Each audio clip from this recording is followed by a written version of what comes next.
Bom, boa noite, pessoal. Boa noite, queridos amigos.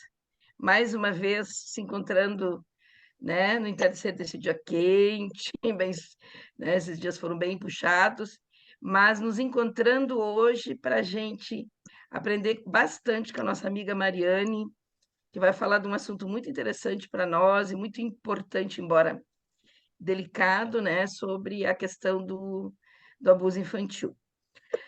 Essa é a primeira atividade que a gente tem no ano de 2023, então nós estamos começando, né? Então, vamos começar com muito amor, com muita disposição, com muita alegria, né? Nesse grupo tão amado, tão querido, né? E que a gente tem o prazer de poder participar, né? A nossa querida família Ame Pelotas. Eu vou tomar liberdade para fazer uma oração, porque a Mariane vai falar desse projeto que a gente trabalha, que a gente está inserido com a AME Brasil, né? O projeto Acendo uma Luz, e eu achei uma oração muito linda do Emmanuel, que eu acho que para a gente entrar no clima do que a gente vai conversar aqui hoje. Tá? Então, não diga somente que Jesus é o Senhor. Aprendamos a obedecer-lhe na conjugação do verbo servir. Não proclames apenas que o Senhor é nosso mestre. Enverguemos por dentro a túnica do discípulo fiel, a fim de segui-lo com humildade. Não te limites a pregar que o mestre é o nosso salvador. Procuremos retribuir de alguma sorte o sacrifício com que nos redimiu, transformando a nossa vida em fraternidade e abnegação. Não digas somente que o Evangelho é o sol do caminho. Busquemos orientar os próprios passos, a sua claridade santificante, para que não venhamos a descer novamente ao fundo precipício de nossos erros. Não te circunscreva, não te circunscreva a ensinar. Façamos o melhor ao nosso alcance. Não te reduzas a simples veículo das águas vivas da verdade. Sejamos o reservatório de compreensão e de amor, aptos a entender os dons do divino amigo onde estivermos. Não afirmes apenas que a bondade deve reger a vida. Sejamos bons no círculo da experiência e que o presente nos convocou. Não basta que a lâmpada esteja limpa e bem provida, nem basta que a reserva do combustível seja farta. É indispensável fazer luz e seguir para frente, ajudando aos outros no serviço a nós mesmos. Jesus não se restringiu aos primores interpretativos da Boa Nova, nem se confinou à excelência verbalista da lei. Estendeu a própria alma ao encontro da necessidade humana e fez brilhar a misericórdia divina. Não nos detenhamos nas belas palavras. Façamos da vida o livro áureo do trabalho cristão. Doemos nossos próprios recursos à exaltação do bem de todos, sob a inspiração do mestre que procuramos. Somente assim será possível erguer o facho vivo de nossa fé, acima do velador de nossas próprias conveniências, atendendo aos padrões de Cristo na conquista da nossa própria felicidade. Emmanuel, eu acho que vem bem a questão de acender a luz e iluminar, né, para que a gente, porque esse projeto que a Mariane vai falar e que a gente está engajada, né, com a AME Brasil, é um projeto muito importante, mas acima de tudo para nós cristãos, né? Para nós cristãos que seguimos tentando, que a gente aqui na Terra, todos nós seguimos trilhando nossos caminhos para o bem. Então, com isso, eu vou começar já a apresentar a nossa querida amiga Mariane. A Mariane até me mandou o currículo dela, é bem grande, viu, pessoal? E Não, a não Mariane me precisa. pediu que não era para ser todo, mas eu vou ler porque eu acho que é bem interessante, tá? Então, a Mariane, ela é psicóloga clínica, especialidade em neuropsicologia, servidora pública com 18 anos do sistema prisional, trabalhando com tratamento penal, individuação de pena, dependência química e outros. 16 anos de perita judicial forense, 12 anos de experiência atuando em neuropsicologia, com avaliação, habilitação e reabilitação. 1 ano de experiência no Hospital Geral eleito para álcool e drogas. Trabalhadora do Centro Espírita Ismael Heilers. Colaboradora da FERGS no Conselho Editorial Conte Mais. Relações Institucionais e Unificação. autora dos livros A Formiguinha Irada e A Princesa Descalça da Férix. Membro da MEDES e colaboradora da Mi Brasil no projeto Acendo uma Luz, que é esse projeto que ela vai falar hoje, a prevenção de abuso sexual infantil. Membro do núcleo de coordenadores da série psicológica de Joana de Ângeles e coordenadora de estudos da série psicológica Joana Ângeles, ainda aluna selecionada para a formação guia. Não podia cortar nenhum, porque todos são bem importantes, né, Mariane? Né? Então, Mariane, tu fica bem à vontade, minha querida. Tá? A Mariane estava, para quem chegou depois aqui, eu vi que a Janine chegou depois, a Júlia. Tá? Então, ela está no celular, ela vai conversar com a gente, ela vai fazer uma fala, né? Tipo, agora ela vai explicar direitinho para vocês. Mas o assunto que a gente vai discutir hoje é sobre a questão do abuso infantil, tá? Então, fica bem à vontade, tá, Mariane? Está em casa aqui com o pessoal. Tá bom. Queridos, é uma alegria poder estar aqui com vocês. Desde já agradeço a Verinha pelo convite. E é uma alegria, mas também um desafio, né? Porque assim, ó, esse tema é um tema que a gente já vem abordando há aproximadamente 2 anos, assim, efetivamente, né? E ele nasce justamente assim, ó, de um encontro que o Gelson Roberto teve na Mansão do Caminho, e aonde naquele momento Joana pede para que nós, os espíritas, saiamos das casas espíritas para ir ao encontro da dor e do sofrimento. E a partir disso, então, nos é solicitado que a gente desenvolva alguns projetos. Então, todas as áreas, né, estão tentando ser atendidas. E aí o Gelson conversou conosco para que a gente pudesse, então, estar sendo representante do Rio Grande do Sul na AME Brasil, né, nesse trabalho, né, do grupo, então, que a Kátia Narabuco e o Gelson fazem parte, junto com outras AMEs, né, do Brasil. E é justamente para que a gente pudesse estar trabalhando essa questão que é tão delicada do abuso sexual. Então, nasce justamente esse projeto deste encontro da Kátia e do Gelson. Então, a partir disso, eles se dão conta, assim, ó, o quanto nós estamos desprovidos de informação no nosso meio espírita, e justamente a gente tem esse entendimento pela questão do tabu, né? A gente sabe que sexo ainda é tabu, né? Mas é importante que a gente possa estar se apropriando. Então, a partir disso, nasce o projeto, a gente começa a trabalhar junto num grupo, né? E desenvolvemos, então, esse projeto que é chamado Acendam a Luz. E a partir disso, a gente vem com essa proposta, né? De juntar algumas pessoas para estarem abordando o tema, né? Então, com certeza, assim, ó, a gente tem encontrado bastante dificuldade, porque não são todas as pessoas que gostariam de falar sobre o tema. Alguns acham um tema delicado, outros acham que não têm a habilidade para desenvolver a temática, mas a nossa proposta é uma proposta muito simples, é justamente trazer para o meio espírita a informação para aquelas pessoas que estarão em atendimento fraterno poderem fazer uma abordagem com um pouco de conhecimento, para não fazerem de forma tão imatura, né, ou trazendo informações que não sejam pertinentes naquele momento de atendimento fraterno. Então, é um contributo, no caso da AME Brasil, né, que está, né, buscando também o reconhecimento da FERGS, né, a nossa Márcia de Leon está lá à frente desse processo todo, para que esse trabalho também possa ser um trabalho integrado junto com a nossa Federação Espírita do Brasil e com certeza com todas as outras federadas, tá? Então, assim, nós não estamos aqui como conhecedores da causa, mas buscando justamente assim, ó, abrir espaço para a gente conversar. E quando a gente fala sobre essas temáticas, a gente vê assim, ó, o quanto elas nos sensibilizam, né? Elas mexem com a nossa emoção.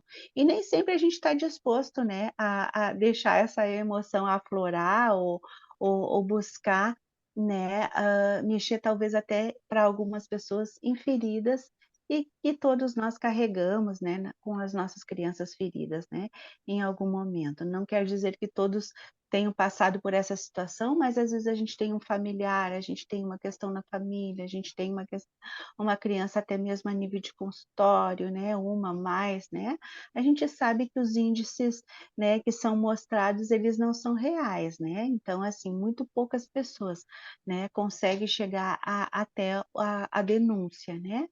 E a gente observa isso muito mais na questão, assim, ó, dos meninos, né, do que propriamente das meninas, mas a gente vai chegar lá então.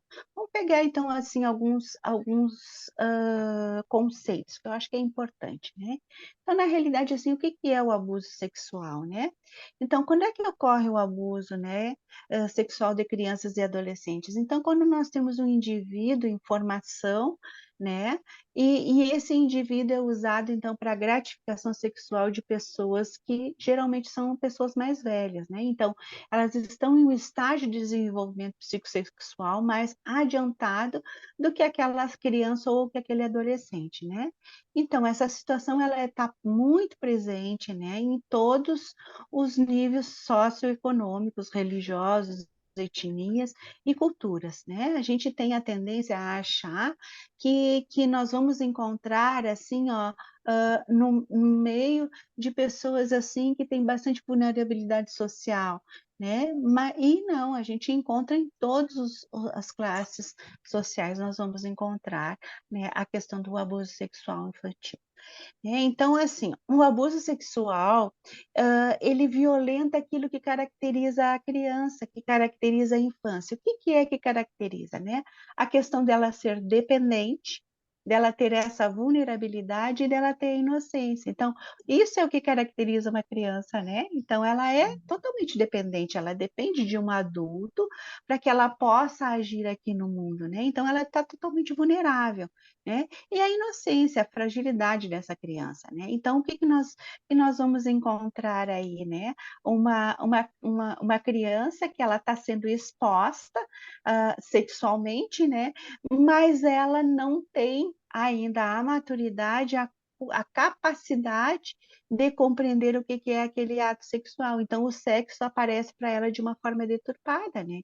Então ao sofrer esse abuso sexual, a criança e o adolescente ele então, é apresentado, né, e isso vai deixar obviamente marcas, né, e que poderão aparecer de imediato ou a longo prazo, né. Então a gente vai, a gente não tem como dizer como é que isso vai acontecer, porque vai depender de cada individualidade, né. Então, vai deixar marcas, mas a consequência disso a gente não vai saber se é já de imediato ou se vai ser a longo prazo, né.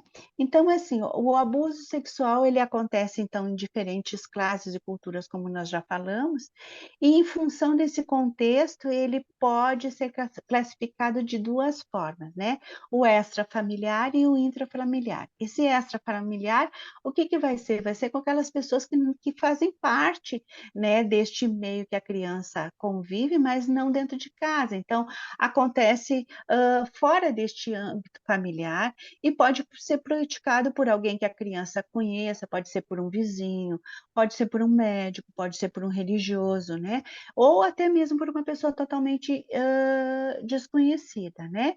Então, geralmente acontece assim, a exploração sexual e a pornografia nesses casos extrafamiliar. Hum. Mas o mais grave é quando acontece intrafamiliar, né, que aí o que que a gente vai ver? A gente vai ver que essa criança, ela está vulnerável, por quê? Porque aqueles que deveriam ser os cuidadores são os abusadores. Então aí a gente vai vendo, né, que quando acontece nesse contexto doméstico, né, essa vítima está ali à mercê, né, então deste abusador, né. E aí que a gente fala então que acontece o incesto, né. O que que é o incesto? Ele é compreendido, né, quando existe essa relação, né, com grau de familiaridade, então padrasto com a enteada, né, madrasta, padrastos, tios, avós, primos, irmãos, né, então essas são as relações chamadas de relações incestuosas. Então neste caso, o que vai acontecer? A atividade sexual, ela nem sempre vai envolver força e violência, né? As vítimas geralmente são subornadas, coagidas, ou verbalmente, ou né, estimuladas para serem estimuladas ao ato sexual, né? Então, o que vai acontecer? Né? Essa criança, ela é chamada, né? Então, por este abusador. O que a gente vai observar, então, são as consequências, então, deste ato, né?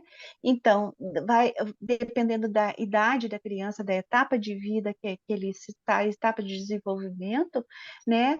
Vão ter ausências maiores ou menores de sintomas, né? E aí a gente vai ver que cada um, então, vai demonstrar esses sinais de forma diferente, né? Então, vão ter algumas situações, não vão apresentar sintomas, tá? E até sintomas mais graves, então problemas físicos, emocionais, sociais, né? E os resultados do abuso a gente já falou, então, que pode ser a curto ou a longo prazo. E aí vai depender muito da idade da vítima, né? Então é importante a gente ter o conhecimento dessas diferentes fases de desenvolvimento, porque aí a gente também, de acordo então com a fase de desenvolvimento, a gente vai ver, né, a gravidade, né, o tamanho, né, dessa sequela depois, quando você vai estar avaliando essa situação, né? E aí a gente vai vendo, então, que é importante também a gente conseguir distinguir, né, sinais de maus tratos de comportamento sexual, tá? Porque às vezes a criança só sofre maus tratos e outras vezes ela sofre maus tratos com violência sexual junto, tá? Então, o que vai acontecer, né, em relação a essa criança ou esse adolescente, né? Ele vai passar então a essa vítima, né, informações errôneas sobre sexo e sobre a sua própria sexualidade. Então ela vai crescer, né, porque o nome do nosso evento é abuso sexual, né, um evento silencioso, né, ele é um evento silencioso, porque muitas vezes a vítima passa toda uma existência, né, com esse sofrimento. Eu que atendo em clínica e provavelmente alguns colegas que estejam aqui também possam, depois, quando a gente for discutir, trazer essa fala, né, de pessoas assim, ó, eu tenho uma pessoa que começou o tratamento com 50 anos, né, essa pessoa vai fazer 60 anos agora, e ele com 50 anos ele conseguiu falar pela primeira vez do abuso, né? Então, ou seja, assim, ó, ele passou meio século com esse sofrimento, com essa dor, e foi uma dor silenciosa, nunca foi falado, né? E depois eu vou trazer alguns exemplos, algumas coisas em relação a isso. Então, quais seriam as consequências físicas? E aí os pediatras sabem melhor do que eu aqui. Me perdoem se eu deixar alguma coisa. Então, as lesões, né, em geral, então, são hematomas, lesões genitais, anais, gestação, doenças sexualmente transmissíveis, né? Então, eu estou trazendo só algumas dessas, né? E as psicológicas, a gente vai ver, então, a agressividade, né?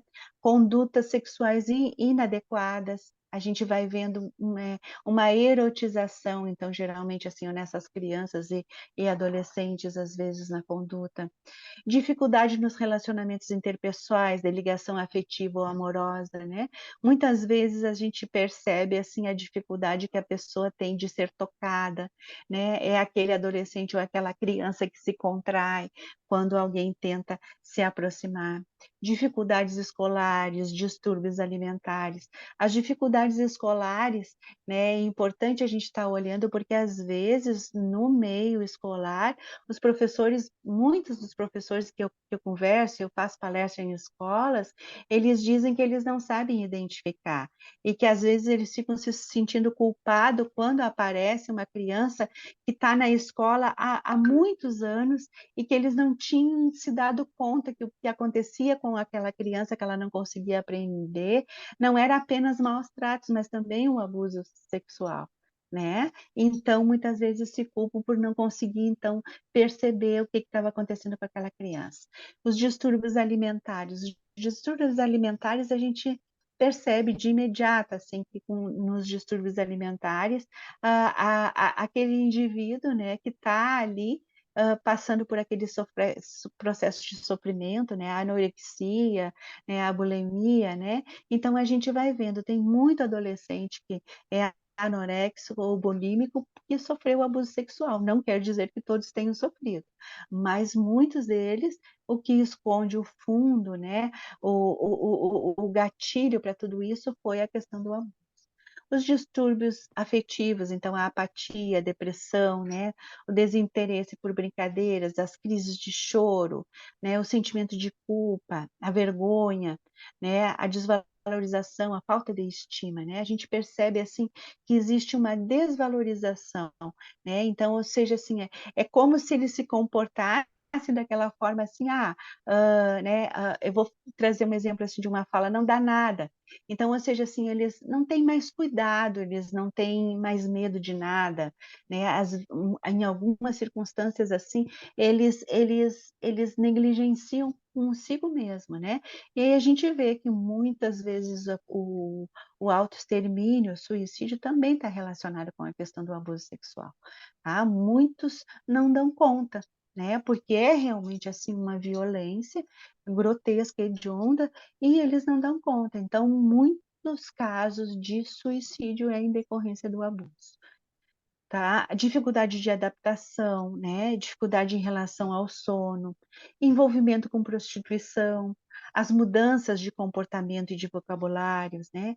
E aí a gente vai vendo assim, ó, as queixas de ordem psicossomática, por exemplo, o uso de drogas, né? Então, às vezes, para dar conta daquela situação, eles começam a ter um comportamento, começam a usar substância psicoativa e depois eles começam a abusar dessas substâncias, né, para poder dar conta, né? A automutilação também aparece bastante, né? Então, a presença de cada sinal em separado, né, é importante a gente entender que não quer dizer que a criança, né, ou adolescente esteja sofrendo abuso, porque esses comportamentos, se eles estiverem isolados, não quer dizer, pode terem esses comportamentos em decorrência de outras questões, mas a gente está trazendo aqui o que a gente mais encontra, assim, a nível, né, de escuta, são as consequências que a gente mais percebe. E aí agora temos então o perfil do abusador, né? Gente, a Verinha já falou, né? Eu trabalho no sistema prisional, agora eu já estou há 20 anos no sistema prisional, já, esse currículo já está velhinho, né? Eu já estou há 20 anos no sistema prisional. E quando eu entrei no sistema prisional, 30% dos delitos cometidos aqui na minha região eram de ordem sexual. E eu, inclusive, na época, assim, novata, entrando, assim, empolgada, querendo mostrar trabalho, eu montei um grupo para abusadores, tá? Aí, gente, como é que eu fazia, né? Eu fazia o convite, não aparecia ninguém. Por quê? Porque eles não se intitulavam abusadores, tá? Embora eu estivesse com o nome deles e o artigo lá no lado, e naquele tempo a lei era outra, né?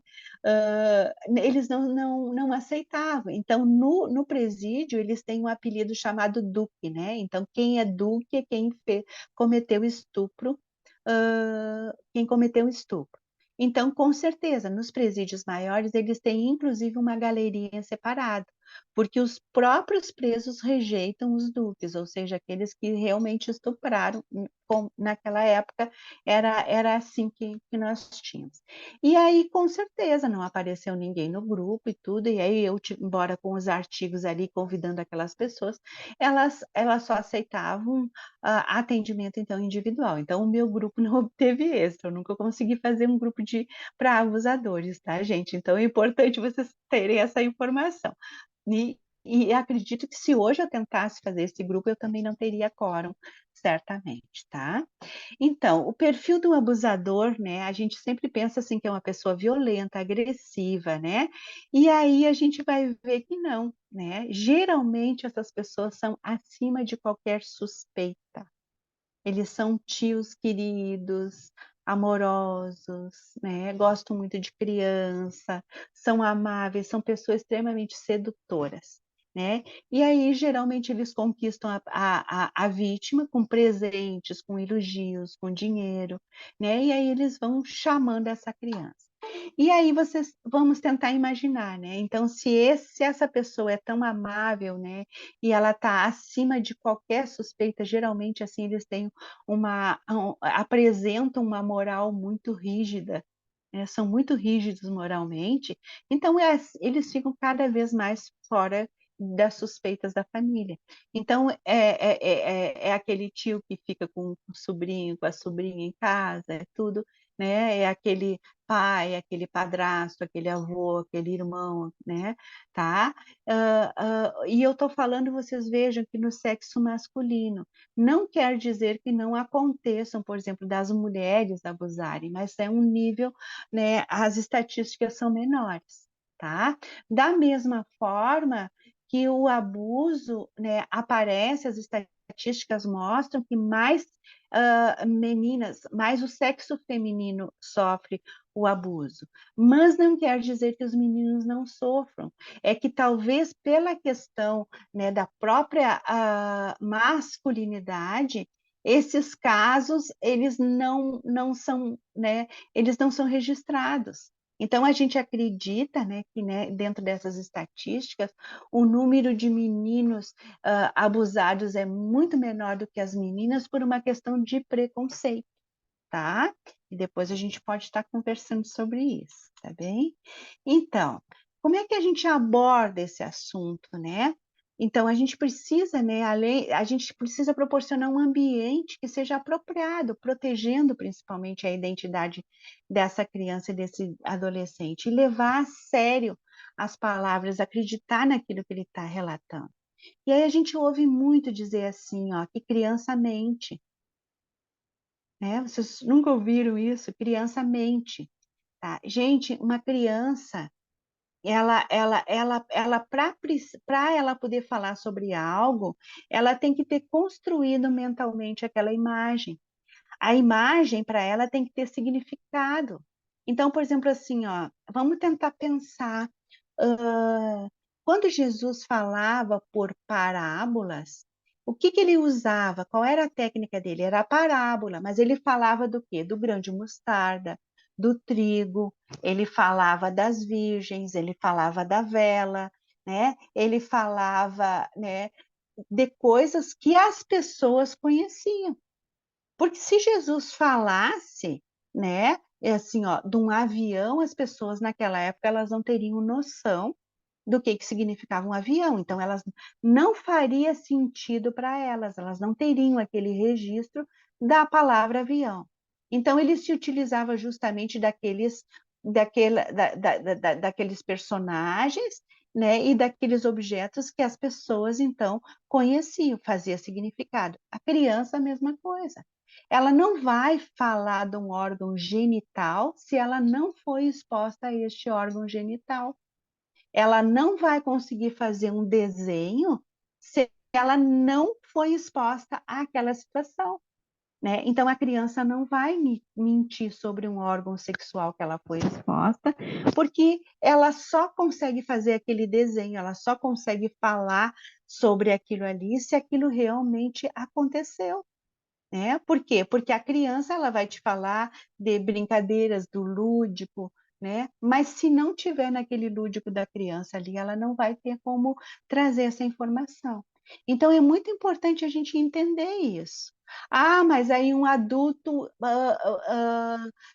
falou para ela e tudo, e disse como é que ela tinha que falar quando é um pouquinho maior. Mas ninguém sustenta uma mentira por muito tempo.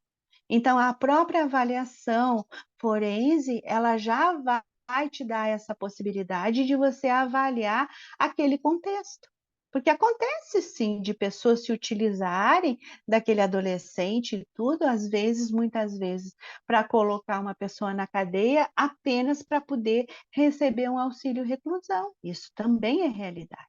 Mas o que nós estamos falando aqui é da legitimidade, é da veracidade dessa informação, né? De pessoas que realmente estão sofrendo, né? Porque foram vítimas mesmo de abuso, tá?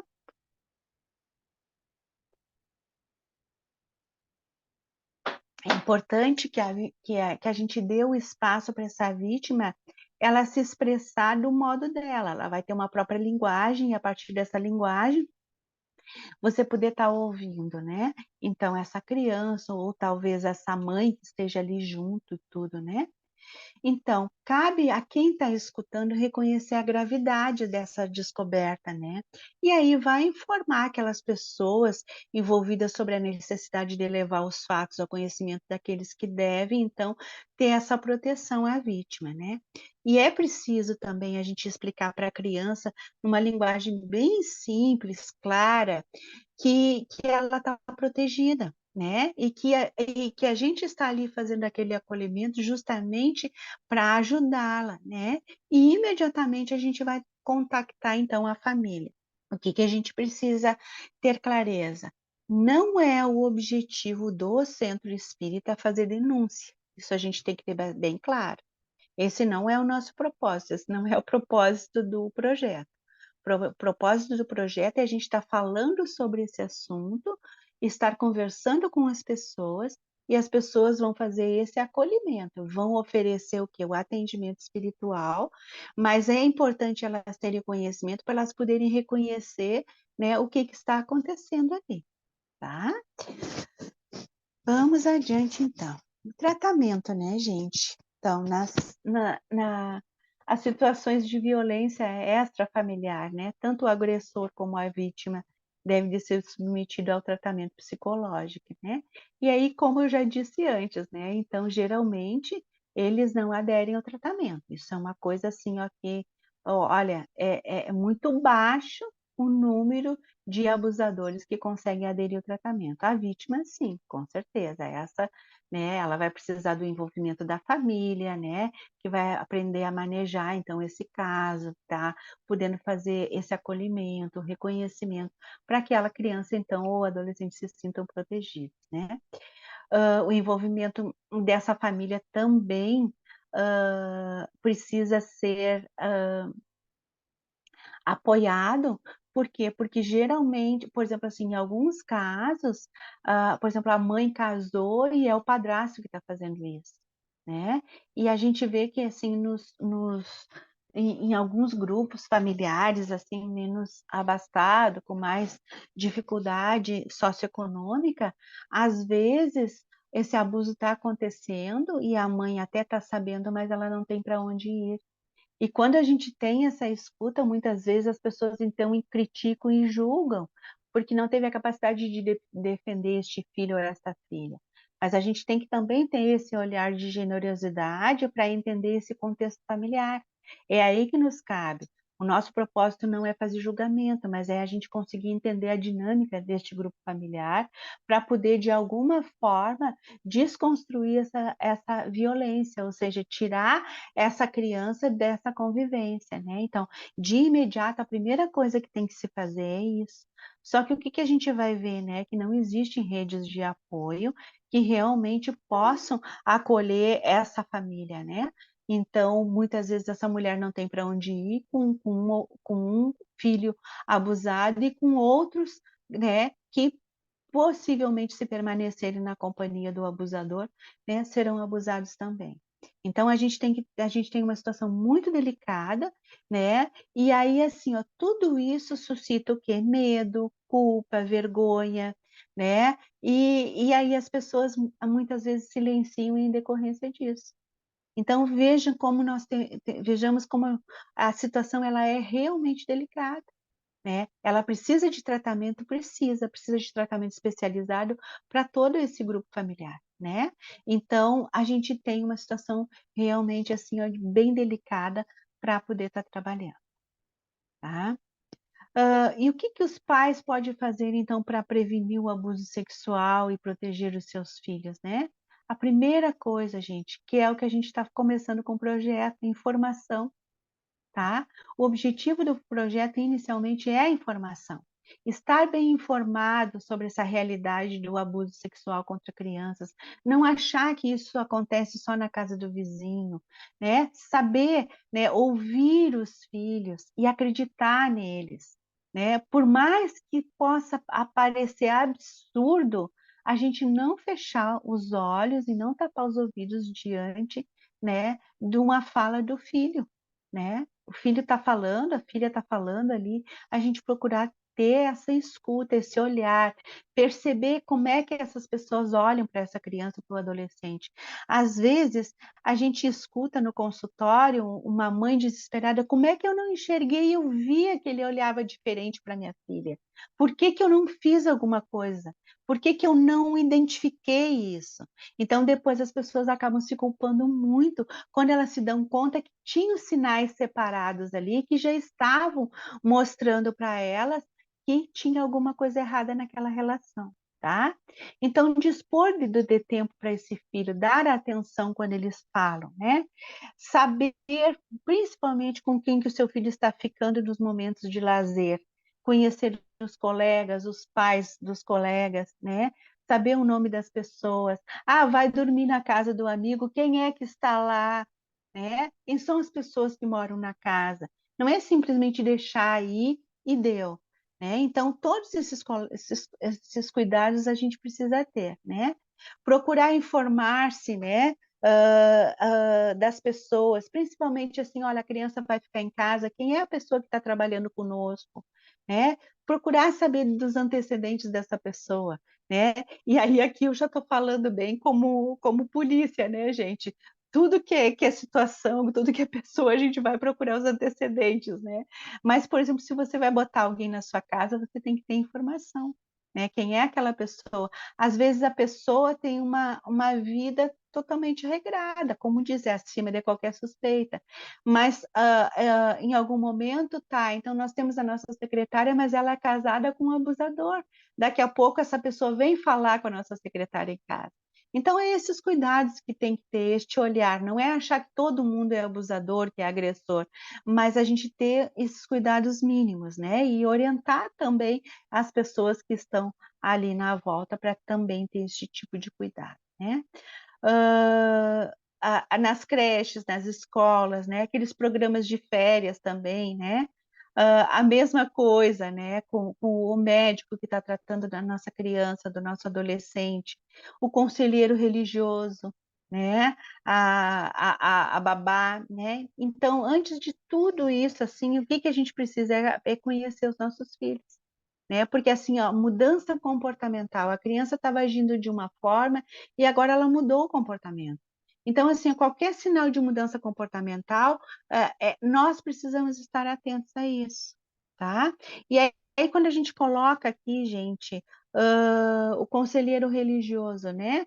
Então, a gente sabe, isso não é nenhuma crítica, isso é informação, né? A história está aí, né? Quantos casos de pedofilia nós tivemos na igreja? Mas isso não quer dizer que a gente não tenha casos de pedofilia nas nossas casas espíritas também e em outros ambientes, que geralmente, né, como falavam, são acima de qualquer suspeita, tá? Então, são algumas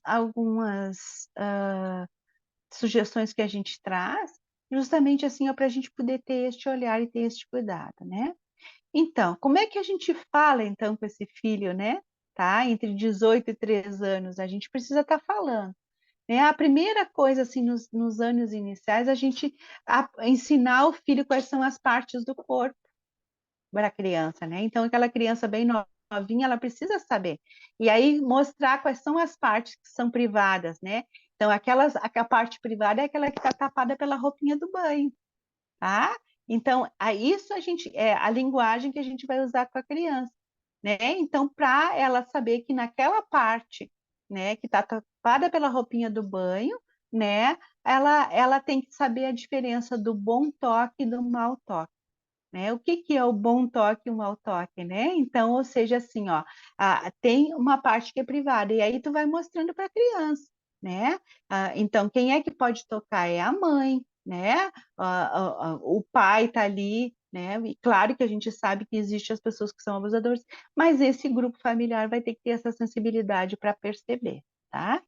Então, após os 5 anos, né? O que, que a gente precisa, né? Falar da criança para ela ter essa segurança, né? Para ela ser alertada de situações de risco, né? Tipo assim, não aceitar bala, não abrir a porta, né? Conversar com estranhos, toda essa coisa que a gente já tem o conhecimento, né? Mas potencializar isso. E aí, assim, após os 8 anos, aí a gente vai estar trazendo, né, de forma sucinta, alguns conceitos, né? E aí, para estar falando com esses nossos filhos, porque aí eles já têm um pouco mais de compreensão, né? Não vai falar tão resumidamente. E aí a gente traz, então, a nossa doutrina, né? Então, o que que tem lá na questão 383, né? Qual é a utilidade do espírito passar, então, pelo estado de infância, né, gente? É porque ele está mais acessível às impressões que recebe, né? Ou seja, os pais têm mais condições de lhe auxiliarem no adiantamento, né, moral, ou seja, e esses pais, esses cuidadores, eles são incumbidos, então, de educá-los, né? Aí a gente vai vendo, bom, então essa criança é mais suscetível às impressões que recebe.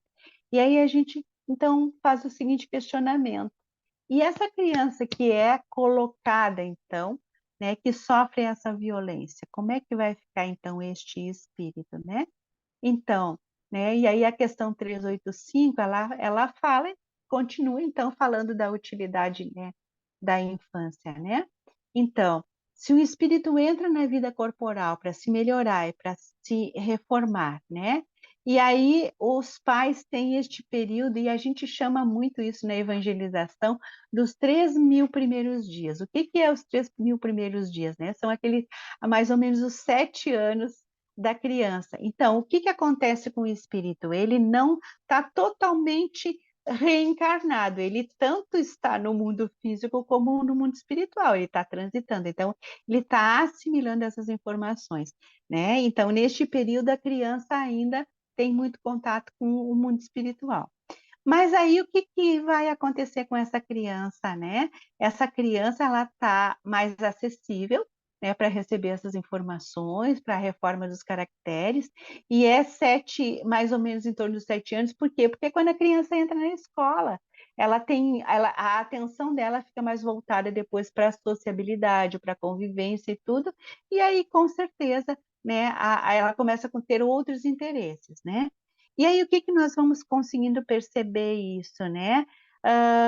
Que essa infância, ela é útil, ela é necessária, ela é, inclusive, indispensável, né? Na fala, então, dos amigos espirituais. Por quê? Porque ela está dentro das leis de Deus, a necessidade da evolução, tá? E aí, então, o que que Santo Agostinho nos fala no Evangelho, né? Ele diz: ó espíritas, compreendei agora o grande papel da humanidade.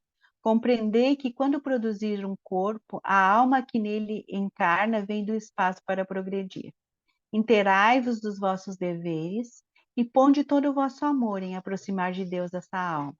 Tal a missão que vos é confiada e cuja recompensa recebereis, se fielmente cumprirdes. Os vossos cuidados e a educação que lhe dareis auxiliarão o seu aperfeiçoamento e o seu bem-estar futuro, tá? Então, gente, olha assim, nós não De estamos onde é falando essa apenas fonte? Desculpa, Mariane, pode repetir. Santo Agostinho, Evangelho segundo o Espiritismo, capítulo, então, 9, item 9, tá? Isso aí.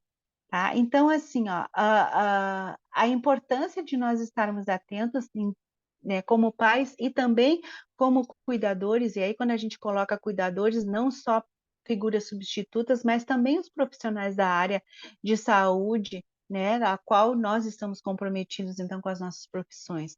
Então, a importância da gente poder ter esse olhar. Então, esse espírito que está aí para progredir. Como que se dá, então, esse progresso quando tu é violado, quando tu sofre essa violência, né? Então, fica o questionamento para a gente conversar depois, tá? E aí o Divaldo nos diz o seguinte, no livro SOS Família, o Divaldo nos fala o seguinte, sobre a pedagogia do amor. Ele diz o seguinte: ao educador, além do currículo a que se deve submeter, são indispensáveis os conhecimentos da psicologia infantil, das leis da reencarnação, alta compreensão afetiva junto aos problemas naturais, do processo educativo e harmonia interior, valores esses capazes de auxiliar efetivamente na experiência educacional. Então, vamos lá. Este talvez seja o nosso papel aqui, né? Então, se nós estamos propondo, então, um projeto, né? É um projeto aonde nós precisamos, então, passar por este entendimento, por este conhecimento, buscarmos esse conhecimento sobre a psicologia infantil, de entendermos que essa criança, que esse espírito está num corpo infantil, mas que é necessário ele estar neste corpo infantil para que ele possa, então, receber as primeiras informações e ele passar, então, por esse processo de aprendizado junto a este grupo familiar que a gente sabe que está comprometido com ele, né? Mas que precisa, né, estar a postos, né, diante das responsabilidades que lhes foram conferidas, então. Tá? E o próprio Kardec, na Revista Espírita de 1864, Kardec diz: chegará o tempo que os pais, assim como os advogados precisam passar por provas, né, que é a OAB, naquele tempo não era a OAB, né, então passam por provas, os pais também, para exercerem a paternidade e a maternidade, deverão, então, passar por este processo, então, de teste, para que eles possam exercer fazer o seu exercício, então, né, com realmente comprometimento e atender, então, né, a necessidade, então, deste espírito.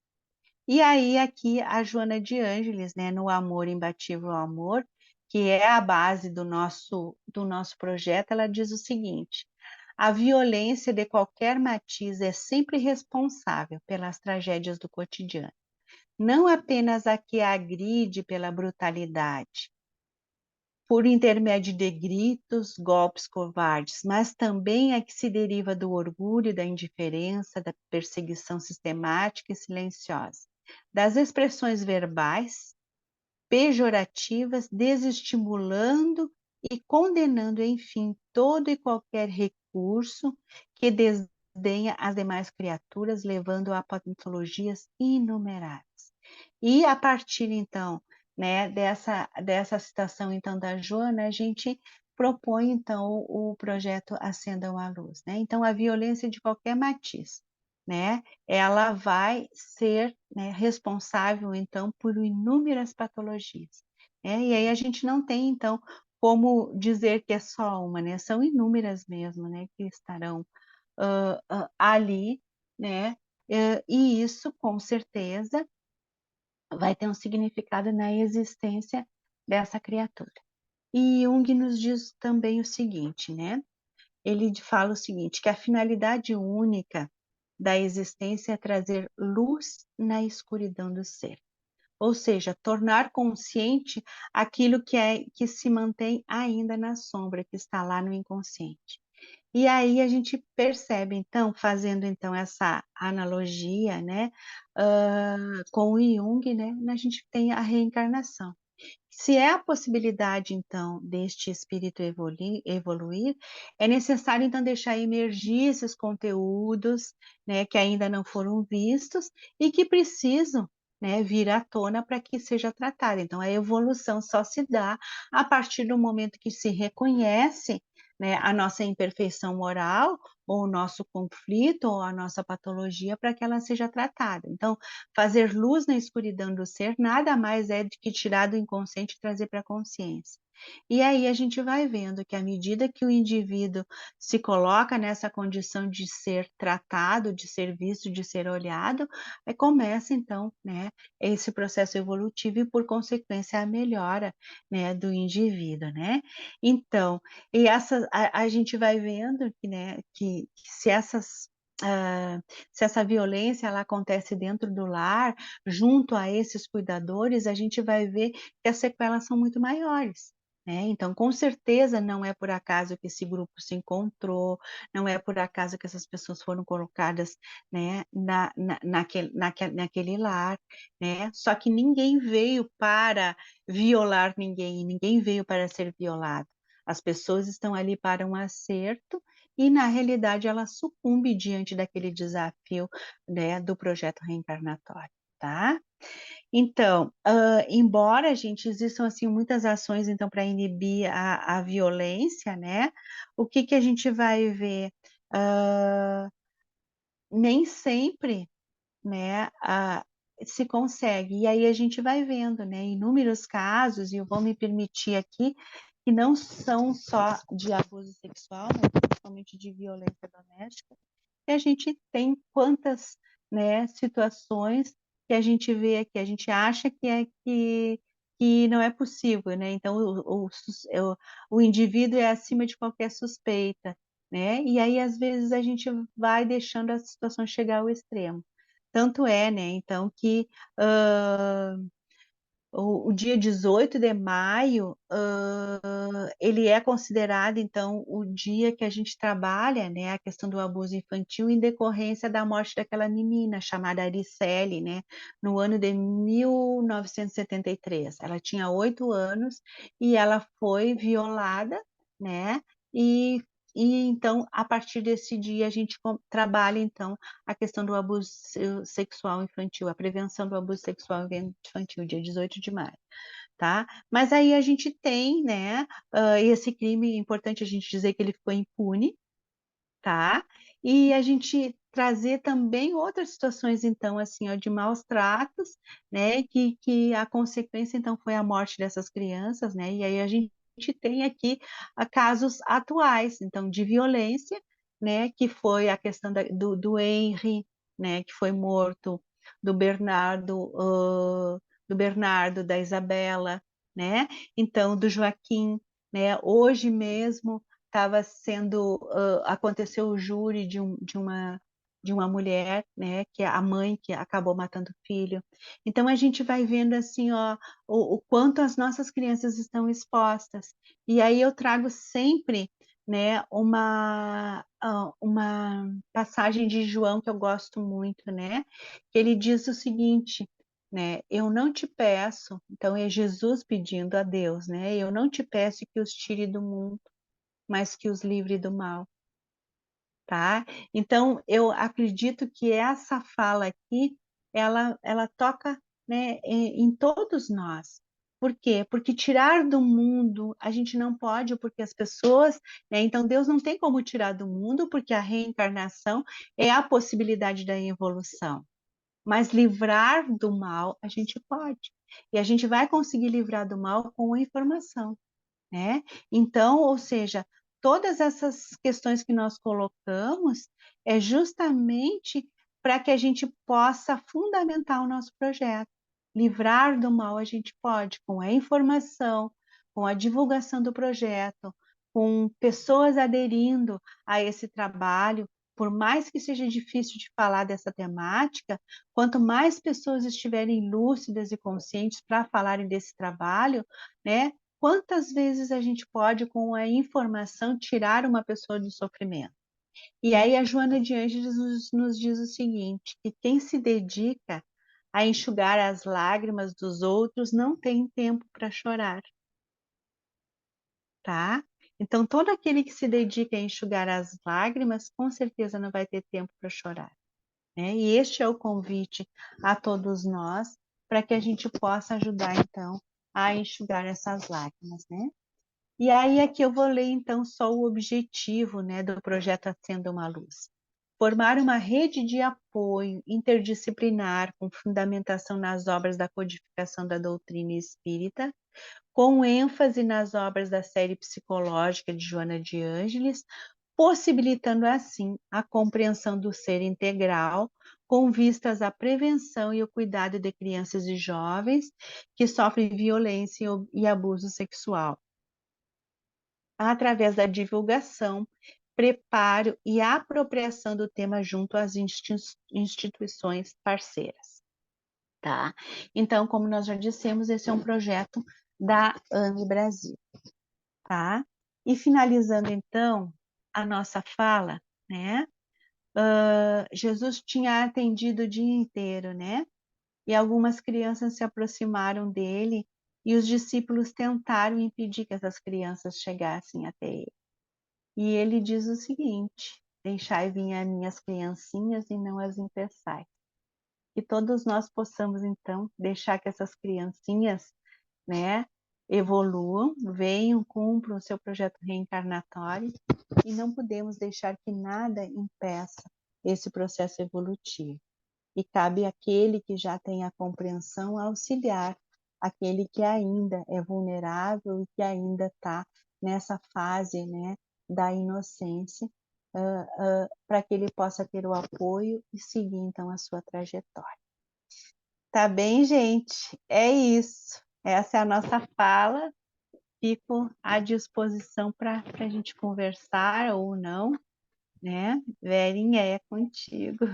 Obrigada, querida. Muito boa a tua exposição, né? Foi bem tranquilo, é muito interessante. E eu queria, antes de eu falar, eu queria ver se alguém tem algum interesse de fazer algum comentário. Então, eu vou começar, gente. Eu fiquei pensando aqui, Mariane, dos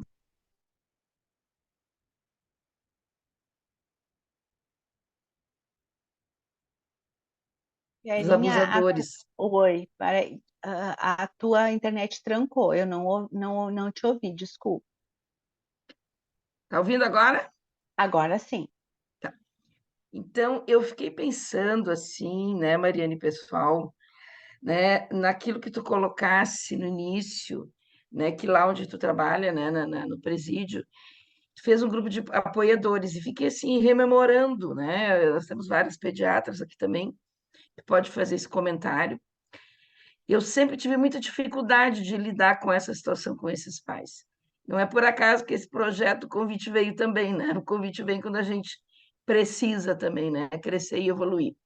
E fiquei lembrando, assim, muitos e muitos casos no hospital, de situações e que tu colocasse explicasse bem direitinho, até de maneira pormenorizada, da questão das crianças que são abusadas. Existe uma diferença para mim, a gente até viu na mídia agora, tem até o caso, né, daquele médico colombiano que abusou de crianças, claro, de maneira de gravar vídeos, aquelas coisas, de uma maneira indireta. Também não chegou a falar se houve consumação, a gente não sabe isso. Então, isso é mais fácil, como eu diria assim, da gente ter uma repulsa para essa pessoa. Né? Mas como? É uma pessoa assim que é, né? Como a Mariana já falou, pode ter uma pessoa de casa, que é o mais comum, mas pode ser o médico, o acolhedor, a pessoa que te atende, né? Um vizinho, um amigo. E eu me lembrei de vários casos, viu, Mariana, que eu atendi, de crianças, e me lembrei de uma criança que estava no hospital, que engravidou com 13 anos. E foi assustador na época, assim, eu fiquei, né, toda a equipe, né, a gente ficou muito indignado com a situação, e principalmente porque a mãe não tomou postura nenhuma. Então, foi muito interessante o que tu colocou aqui, né, porque é um aprendizado que a gente precisa, porque a gente precisa melhorar. Para a gente conseguir chegar nessas pessoas, a gente também vai ter que ter caridade. Caridade de forma a entender essa situação. E na ocasião eu não tive essa visão, estava começando minha vida profissional, porque tu imagina, um pai que abusa de uma criança de 13 anos, ela estava grávida, e na verdade depois essa mãe renegou essa criança, ela abandonou essa criança, ficou numa instituição. Inclusive eu acompanhei ela, tá, na faculdade. E eu fiquei pensando nisso, como é difícil isso, né, Mariane, da gente ter caridade e compreensão com essas pessoas. Né? Como tu disseste que não tinha no grupo, complicado, né? Acho que ao longo dos anos eu fui assim melhorando um pouco esse olhar, porque tu vê a situação familiar, os problemas que as pessoas passam, tem todo um contexto familiar. Mas essa questão de não julgar, eu acho que é um grande aprendizado que a gente precisa aprender, né? Eu tomei isso para mim, né? O que tu falaste é bem isso aí. Não julgar, porque essa pessoa, por exemplo, essa mãe que está junto, muitas das vezes não tem nem como se sustentar, né? E a gente, no início, é claro, a postura maior, primária da gente é julgar, né? Então, eu acho que isso é um grande aprendizado que a gente precisa, né? Que a gente precisa ter, né? E aí tu colocasse aqui também outra coisa, de imediato tirando a criança, tá? Eu, naquela época, assim, eu me senti assim tão limitada, sabe? Eu senti que não consegui tomar uma postura que eu achava adequada, porque, na verdade, essa criança foi tirada, mas ela não ficou com a mãe. Ela ficou numa instituição. E a situação continua igual. Então, são coisas que a gente vê acontecer todo dia, né, Mariane? Tu, com certeza, deve lidar bastante com isso também, né? Mas eu queria que tu comentasse sobre isso, porque é diferente a gente ver uma pessoa estranha a nós e uma pessoa de casa. É bem complicado isso, né? Eu vou trazer um exemplo assim, ó, do fórum, gente, que aconteceu uma situação. A criança, então, ela foi abusada pelo pai, tá? E aí, assim, ó, a criança estava em atendimento, né? E o pai estava esperando para ser atendido numa outra sala. Ele tinha sido preso, tá? Então ele estava com os policiais algemados para entrar para a audiência dele. E a criança numa outra sala, né, sendo atendida então pela equipe técnica. E aí, quando abriram a porta para a criança, né, assim, em um corredor, né, mas portas opostas. E a criança virou de costas e enxergou o pai algemado. Ela saiu correndo para ir lá beijar e abraçar o pai. E aí ficou todo mundo assim, ó, apavorado. Como assim? A criança sofre abuso e vai lá beijar e abraçar o pai. Então, a gente precisa desconstruir esse olhar do julgamento, por quê? Porque para essa criança, mesmo que no nosso olhar teve uma violência, para aquela criança foi a primeira manifestação de afeto e era o afeto que ela conhecia. Então, ela foi separada do pai, porque o pai estava preso, e ela fazia, sei lá, 6, 7 meses que ela não via o pai. No momento que ela enxergou o pai, ela saiu correndo em direção ao pai, foi beijar e abraçar. Né? E a nossa tendência é ficar com muita raiva desse pai, e assim ficou todo mundo boquiaberto, não tinha, as pessoas não tinham ação, né? E tudo. Então a gente precisa entender, né, como é que se processa, qual é a dinâmica, né, que tem ali, tá? Então, para quem tem lucidez, para quem tem maturidade, né? É uma coisa, mas para aquela criança ela não tem essa maturidade e essa lucidez para entender. Ela, ao mesmo tempo que tem a violência, sim, mas também tem a figura do pai. Então vejam só como é difícil isso, a gente tecer qualquer tipo de julgamento. E é claro, não era um adolescente, era uma criança menor, né? Tá? Mas foi a atitude da criança. Tá? Vamos tentar pensar assim, ó. Às vezes, quando se faz trabalho de psicologia comunitária, que você vai à comunidade, né? E isso é uma experiência pessoal. Eu fui com uma colega, né, na época do estágio, e aí nós fomos na casa de uma família e tudo, e aí a pessoal da Secretaria de Saúde estava ensinando, né, a higienizar a criança, aquela coisa toda e tudo, né? E aí perguntaram para ela se ela tinha uma bacia para ensinar a dar banho na criança e tudo. Ela foi lá não era nem cozinha, né? Ela levantou e pegou e tirou da bacia os pratos, né? E deu a bacia para dar banho na criança. E aí as colegas voltaram de lá horrorizadas com o relaxamento da mulher. Nós não podemos caracterizar isso como relaxamento, né? Na compreensão dela ali, era o que ela tinha, né? Então, ou seja, para ela usar a bacia para dar banho no filho e para lavar louça, era o único recipiente que ela tinha. E aí quem está de fora, isso é relaxamento. Não, é uma compreensão que não está construída ainda, né?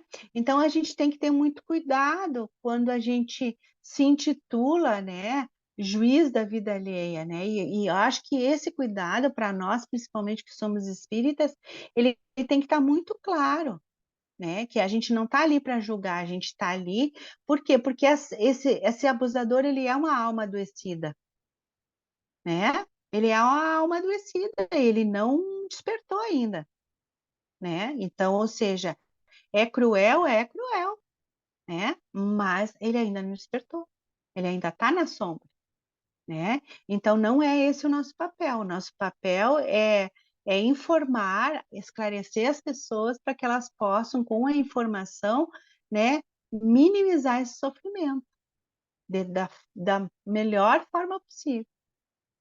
Tá? Então, só trago esses exemplos aqui para a gente ver o quanto, né, quando eu entrei, gente, no presídio, assim, ó, eu ficava impressionada, porque, assim, ó, era como se fosse um mundo paralelo.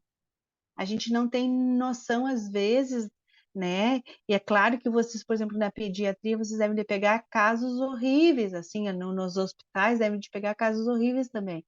Mas, por exemplo, para mim, que nunca tinha chegado perto do sistema prisional, isso era, assim, uma coisa, assim, como se fosse de outro mundo mesmo, era um mundo paralelo, né? E aí depois tu vai olhando para aquela situação assim e a gente vai vendo assim o quanto as criaturas sofrem, né? O quanto de sofrimento que tem, né? Tanto a vítima quanto o agressor em qualquer circunstância, né? Nós não estamos falando aí, né? Por exemplo, assim,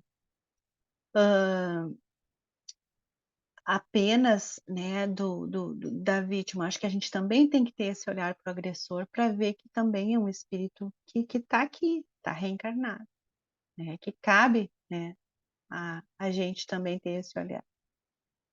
E que ele, muitas das vezes, foi abusado também, né, Mariana? Então, ele passou por Não, trauma não também, né? necessariamente, mas sim, Sim, ele pode repetir o comportamento, sim. tá? Pode repetir o comportamento, mas eu acho que isso aí é uma crença que as pessoas têm, que todo abusador foi abusado, né? Nem todos. Pelo que eu li do processo, acho que é um terço, é uma porcentagem pequena mesmo, é pequena. E aí, pessoal, o que mais aí? Vamos aproveitar a Mariana, que ela tem bastante informação aí. João, Alessandra, Eu vou fazer Ju. uma pergunta, assim.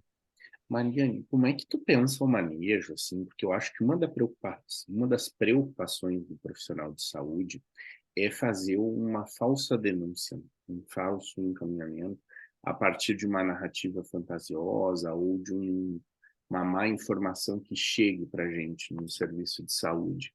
Como é que tu tem pensado sobre isso? É que na realidade, assim, ó, quando esse caso chega na saúde, é porque já vem acontecendo há bastante tempo, João. Não é porque, tu entende? A denúncia chega, às vezes, isso já está acontecendo há 4, 5 anos. Entendeste? Porque é difícil denunciar. E chega, às vezes, assim, por intermédio de uma professora, né? As pessoas não têm essa clareza, né? Ou então, por exemplo, assim, sabe aquela criança que é levada para o pronto-socorro, assim, porque se machucou, porque caiu, e aí não tem como, tu entendeu? Não tem como negar, né? Mas assim, ó, essa falsa informação, ele não chega na saúde, ele chega na justiça, tá? O falso na saúde chega que a criança não sofreu nada. A falsa informação é que a criança caiu e não aconteceu nada, tá?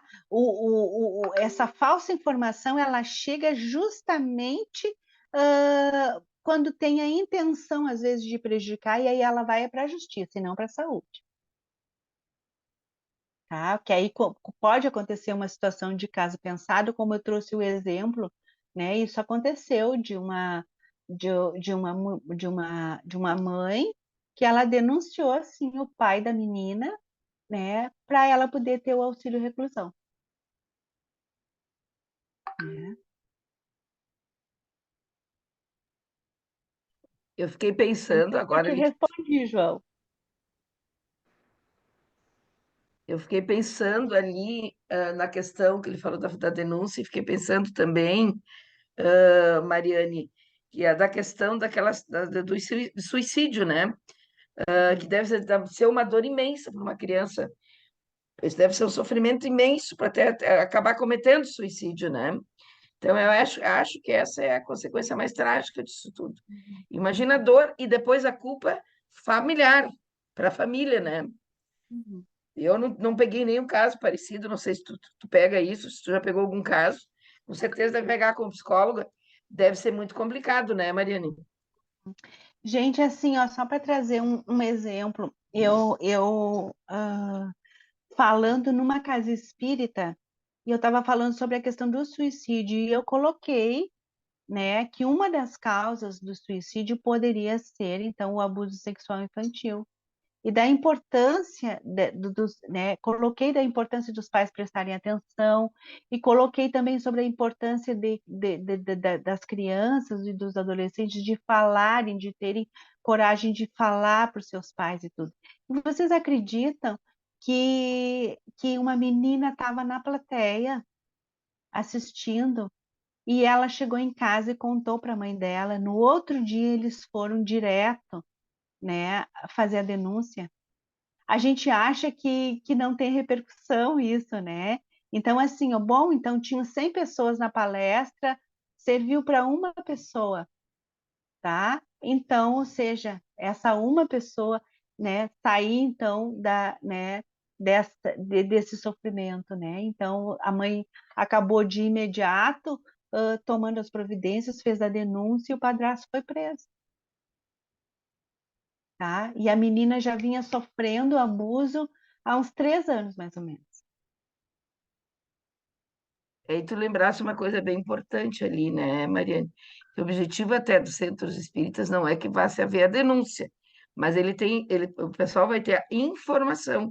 Eu acho que isso que é importante, né? Que é a É, informação informação. para É. tu poder A tomar uma denúncia não atitude. nos cabe, né? A denúncia não Sim. nos cabe. A gente vai dar a informação, né? Pode até orientar, né? Olha, busca o centro lá de saúde, tudo, porque aí, né, a criança, o adolescente vai ter que fazer os exames para procurar Secretaria de Saúde, e aí ela vai ter toda uma orientação. Eu acho que é importante nós temos uma cartilha, né? Também a gente fala da cartilha, né, Verinha? Né? A Isso. AME fez uma cartilha, e aí, claro que quando a gente começar a desenvolver o trabalho, essa cartilha está lá na AME Brasil, à disposição de quem quiser fazer a leitura, tá? Está à disposição. E é uma das coisas que a gente fala, nosso objetivo não é a denúncia, nosso objetivo é justamente trazer informação e esclarecimento para que as pessoas possam, então, ao ter o esclarecimento, elas poderem, então, né, dar conta dessa demanda que aparece nas casas espíritas e às vezes as pessoas não sabem como lidar. E aí a gente tem que lembrar novamente, assim, ó, que a questão do sexo, né, é tabu, né? Embora a gente veja, né, a todo momento essa banalização do sexo na televisão, conversar com seriedade sobre sexo são poucas as pessoas que conseguem. Então, é importante que a gente possa estar, né, trazendo essa informação, conversar nos grupos de estudos, né, para que essas pessoas possam ir desconstruindo, né, essas verdades que não são verdades, né, gente? Com certeza, Elodie quer conversar contigo. Elodie.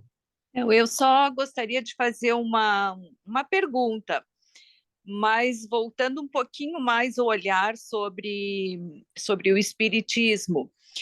A gente aprende nos cursos e ouve que todos nós viemos, reencarnamos com um propósito, num mesmo núcleo familiar, social, de amigos, e que todo ser reencarnado, ele não, a princípio, ele não involui, ele evolui.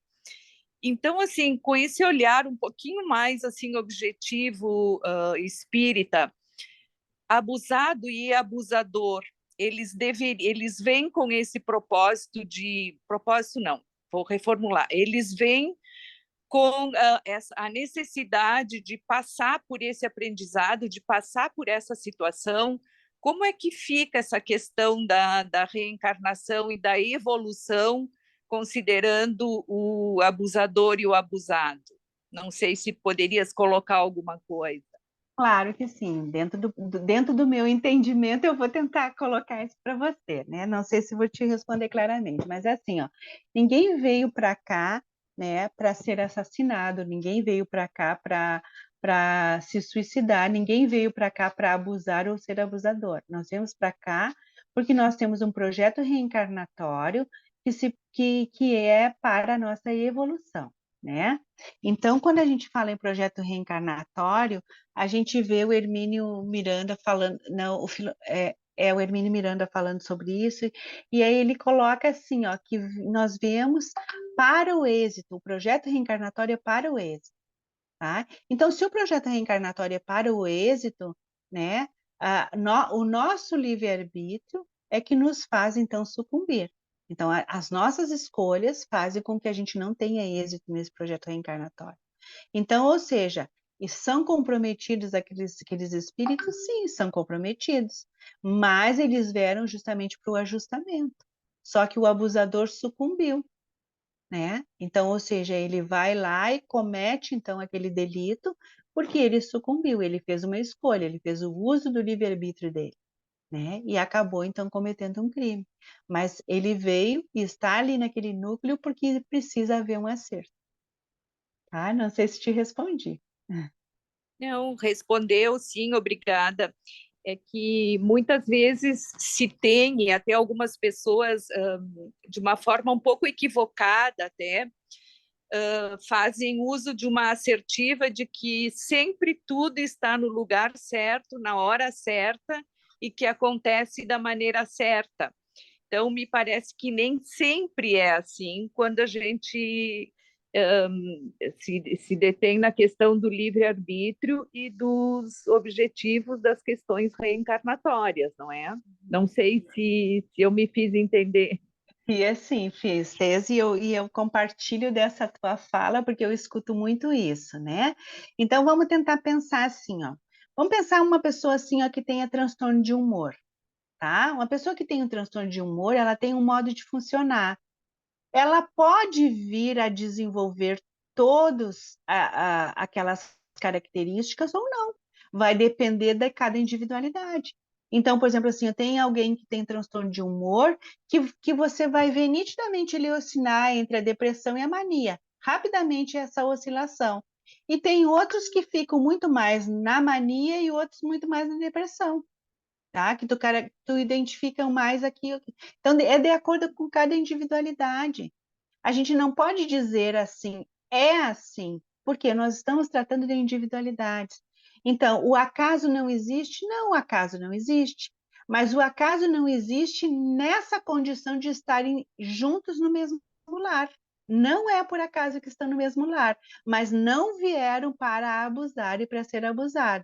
Eles tiveram livre-arbítrio, o abusador teve o livre-arbítrio, e ele pode sim usar deste livre-arbítrio. Ele pode realmente dar conta do projeto reencarnatório ou não, né? Não teve êxito. Ou seja, ele abusou, então ele não obteve êxito. Por quê? Porque ele, né, talvez tenha agido de forma violenta novamente, tá? Mas vieram para o acerto, né? Assim como, por exemplo, assim, ó, vamos pensar assim numa situação que não seja essa, mas pais e filhos, né? Então, assim, quantas famílias que muitas vezes os filhos vão embora de casa e não convivem com os pais? Eles vieram para fazer o acerto, né? Mas fizeram uso do livre-arbítrio, foram embora e não quiseram dar conta daquela situação. Gerou sofrimento? Gerou, mas não quiseram, né? Naquele momento não estavam, não conseguiram, né? Não obtiveram êxito. E aí, às vezes, não dá tempo, né? De repente, esse pai ou essa mãe desencarna e não consegue fazer esse acerto antes. Mas foi o uso do livre-arbítrio, tá? Então, ou seja, assim, ó, nós temos essa capacidade de escolha, tá? Porque se não fosse assim, se nós não tivéssemos livre-arbítrio, né? Se nós não escolhêssemos, então nós seríamos apenas, né, robozinhos. O nosso mérito de evolução, onde é que ficaria? Né? A gente tem que fazer força, né? Então, ou seja, assim, ó, olha só o que os espíritos dizem a Kardec, né? Ou seja, assim, domar as más tendências, Gente, doma é para animal, doma não é para humano. Mas vejam, nosso grau de imperfeição moral é tão grande que, né, nós precisamos reconhecer o verdadeiro espírita pelo esforço que faz em se transformar. Então, no esforço que faz em se transformar, ainda não somos nós, né? E pela, né? E por também, né? Domar essas más tendências. Aí está mais na nossa condição de provas e expiações, né? Então, se nós estamos falando de doma, nós estamos falando de uma coisa mais animalizada, né? Então, olha a nossa imperfeição ainda aqui, né? Então, ou seja, nós precisamos, então, domar as nossas más tendências, são muitas ainda, né? E a gente precisa estar atento a isso, porque esse processo de transição, ele veio e está realmente assim mexendo com as nossas vidas, e se nós continuarmos com o mesmo comportamento ainda animalizado, nós vamos sofrer as consequências dessas nossas escolhas, né? Então, a gente precisa, enquanto cristão, enquanto espírita, né, tá dando conta daquilo que é da nossa responsabilidade, tá? Não sei se eu te respondi, Elodie. Ótimo, muito obrigada. E aí, mais alguma dúvida? Eu vou aproveitar agora, que não podia deixar de dar as boas-vindas para o Luiz. Nós estamos com o nosso vice-presidente hoje, o Luiz Fabiano, entrou na reunião. O Fabiano esteve afastado, Mariane, há um bom tempo aí, porque ele está envolvido com doutorado. Então, hoje ele está retornando à AME aí, ó, participando aqui da tua live aqui.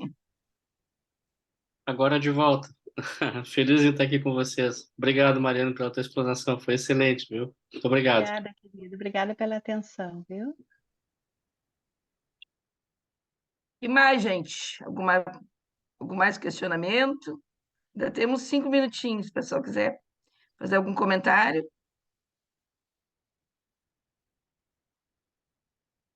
Então, eu acho que vamos agradecer, né, Mariane, foi excelente a exposição, né, muito boa, muito pertinente, e assim, depois a gente vai conversar muito sobre isso, né, Mariane? Depois o pessoal agora teve uma ideia, né, esse projeto vai começar, só lembrando aqui, né, que a Mariane já falou, nós ficamos responsáveis, eu e a Mariane, né, a AME daqui, a AME lá e a Mariane como pessoa também já estava envolvida com o projeto desde lá do início de 2021, né, Mariane?